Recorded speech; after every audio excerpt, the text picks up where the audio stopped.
Question आया था कि इन्फीरियर एपिगैस्ट्रिक जो आर्टरी है वो किसकी ब्रांच है।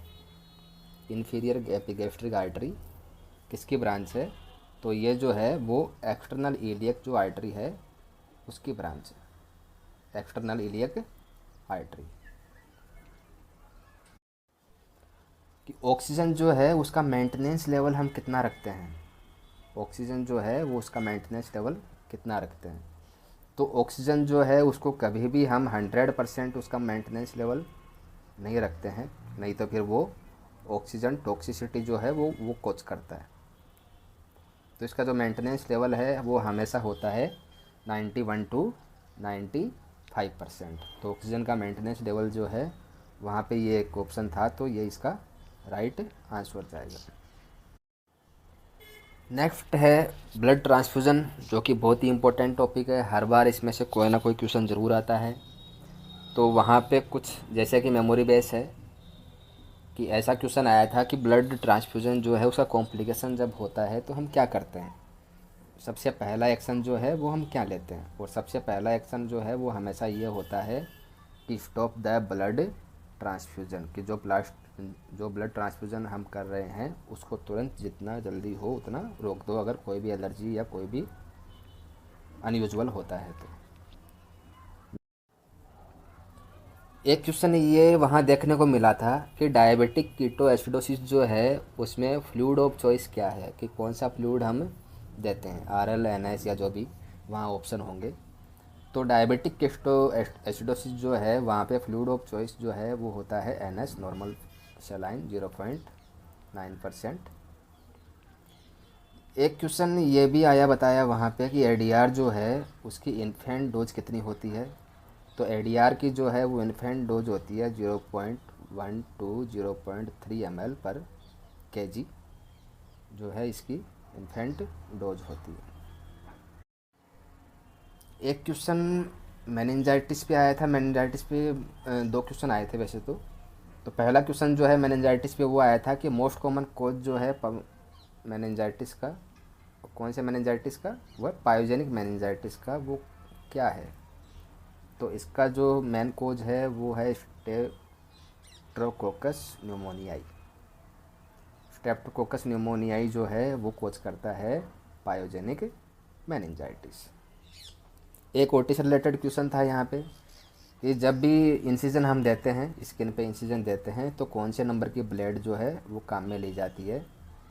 तो मोस्टली जो है 11 नंबर की काम में ली जाती है। बाई चांस अगर ये अवेलेबल ना हो तो हम 15 नंबर की जो है वो काम में ले सकते हैं, बट प्रायोरिटी जो है चॉइस जो है वो क्या होगा, 11 नंबर की जो ब्लेड है वो इंसिजन के रूप में हम काम में लेते हैं।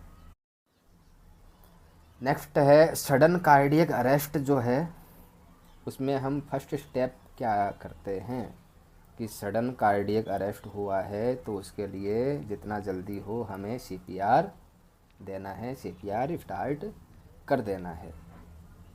एक ये आया था स्पिल किट से, एक क्वेश्चन आया था कि अगर 5 ml ब्लड फर्श पे गिर गया है तो उसको हम कौन से सॉल्यूशन से साफ़ करेंगे, 0.5 से या 5% से या ये मान लो 10% से। तो इसको अगर 5 ml अगर ब्लड अगर गिरा है तो उसको ऑप्शन के हिसाब से जो है वो क्या आंसर जाएगा, 1% हाइपोक्लोराइड से इसको हमें क्लीन करना है। नेक्स्ट एक वहाँ पे एक इमेज आई थी और वहाँ पे ये दिखाया था कि ये क्या है। तो ये है थायराइड रिट्रैक्टर। ये जो है ये क्या है, थायराइड रिट्रैक्टर, इसका राइट आंसर है। और कुछ क्वेश्चन और ये थे कि जब हम सर्जरी करते हैं तो जो ड्रेन लगाते हैं, तो ड्रेन को फिक्स करने के लिए हम कौन सा सूचर काम में लेते हैं। तो ड्रेन को फिक्स करने के लिए हम हमेशा कटिंग या रिवर्स कटिंग जो सूचर है हम काम में लेते हैं। एक क्वेश्चन देखने को मिला है हैंड हाइजीन से, और हैंड हाइजीन में भी एक्सेप्ट पूछा था कि जो इसकी जो स्टेप्स हैं कि मतलब कब नहीं करते हैं। तो वियरिंग ग्लव जैसे कि सुनने को मिला है कि ये एक्सेप्ट था, देखने को मिला है। एक क्वेश्चन ये था कि अगर जब हम बेरियम एनिमा देते हैं तो उसके बाद कौन सी ड्रग दी जाती है। तो वो दी जाती है लेक्जेटिव। बेरियम एनिमा के बाद में हमेशा हमेशा कौन सी ड्रग देते हैं, लेक्जेटिव देते हैं, ताकि इजीली जो है वो स्टूल पास आउट हो। नेक्स्ट एक क्वेश्चन आया था कि ट्यूबरकुलर मेनिंजाइटिस जो है वो उसमें क्या होता है। तो अकॉर्डिंग टू ऑप्शन की जो प्रोटीन जो है वो बढ़ जाती है ब्लड में और ग्लूकोज जो है वो कम हो जाता है। एक क्वेश्चन ये आया था कि कुछ कंडीशन दी थी नीचे और वहाँ पे पूछा था कि इनमें पॉलीयूरिया कौन कोज नहीं करता। तो वहाँ पे एक्सेप्ट पूछा था, तो एक्यूट ग्लोमेरुलोनेफ्राइटिस जो है वो पॉलीयूरिया कोज नहीं करता है। तो एक्यूट ग्लोमेरुलोनेफ्राइटिस इसका राइट आंसर होगा। एक क्वेश्चन था डिगोक्सिन पे कि डिगोक्सिन जब हम ड्रग देते हैं तो ब्लड में किसका लेवल जो है हमें हमेशा मॉनिटर करते हैं। तो वो है पोटेशियम। पोटेशियम का लेवल हमें हमेशा एक बराबर इंटरवल पे हम चेक करते हैं। एक क्वेश्चन था पोटेशियम पे ही कि हाइपर कैलेमिया जब होता है तो ईसीजी में क्या चेंज होता है। तो जब भी हाइपर कैलेमिया होता है तो ईसीजी में एसटी सेगमेंट एलिवेशन देखने को मिलता है या फिर टाल टी वेव देखने को मिलती है कि टी वेव जो है वो बहुत ही ऊपर तक जाती है। तो एसटी एलिवेशन या फिर टॉल टी वेव। एक क्वेश्चन इम्पेटिगो पे था, डायग्राम था और दिखाया था वहाँ पे कि ये कंडीशन जो है वो क्या है। तो जब माउथ के अराउंड हनी क्रस्ट जब देखने को मिलते हैं तो वो कंडीशन होती है इम्पेटिगो। नेक्स्ट ये क्वेश्चन था, बिल्कुल ही इजी क्वेश्चन था और नॉर्मल रेंज पूछी थी कि ब्लड प्रेशर जो है अडल्ट में कितना होता है। 120/80 mmHg सभी को पता है, बहुत ही इजी क्वेश्चन था। एक क्वेश्चन था पोजीशन पे कि जब लीवर बायोप्सी करते हैं तो उसके बाद हम कौन सी पोजीशन देते हैं। तो जब हम लीवर बायोप्सी करते हैं तो उसके बाद राइट लेटरल या फिर राइट साइड लाइन पोजीशन देते हैं, क्योंकि लीवर जो है वो राइट साइडेड मोस्टली सिचुएटेड होता है।